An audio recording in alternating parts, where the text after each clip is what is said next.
Bonjour et bienvenue pour cette définition du dictionnaire de l'immobilier à la BNP par Attentif IMO.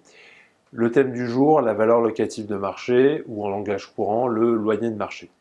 Alors le loyer de marché, c'est le loyer qu'on peut espérer attendre pour un bien à des conditions de marché, à un instant donné et dans une région donnée. Alors j'insiste bien sur la notion de conditions de marché parce que si vous avez un bail qui a des conditions qui sont hors marché, le loyer que vous en aurez normalement est censé différer du loyer de marché. C'est notamment le cas sur la durée, si vous avez un bail ferme qui est très long, 9 ans par exemple, alors que la pratique est plutôt d'avoir une durée ferme de 3 ans, eh bien en toute logique, votre loyer sera légèrement inférieur au loyer de marché. Le loyer de marché est un loyer qui s'exprime hors TVA, hors charge locative également, c'est donc un loyer hors charge et hors taxe. Et dans son calcul, il est possible de prendre en compte les paiements antérieurs qui ont été effectués au profit soit du locataire, soit du propriétaire. Par paiement antérieur, je fais notamment référence au droit au bail ou au pas de porte. La notion de loyer de marché est très importante, notamment dans le domaine du bail commercial.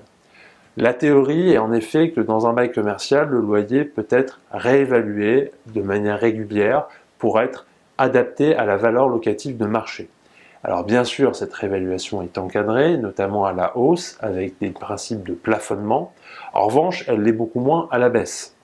Et il est possible, si le loyer initial a été surestimé, que le locataire demande assez rapidement dans un bail à ce que son loyer soit refixé à une valeur locative de marché.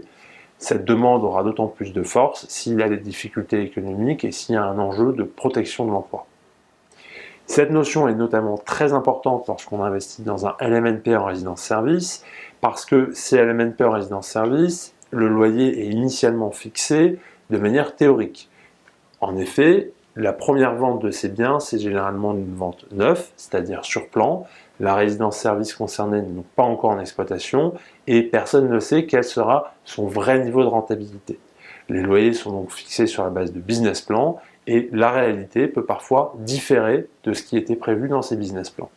Avec comme conséquence pour l'investisseur, potentiellement que le locataire demandera une baisse du loyer. De ce point de vue-là, il peut être attractif d'investir plutôt dans des LMNP résidence-service anciens parce qu'ils vont concerner des résidences-service existantes qui vont donc fournir une meilleure visibilité sur le niveau réel de loyer que le résidence-service peut supporter. C'est fini pour cette définition, merci de nous avoir suivis, n'hésitez pas à liker notre vidéo ou à vous abonner à notre chaîne YouTube et j'espère vous revoir très bientôt. Au revoir.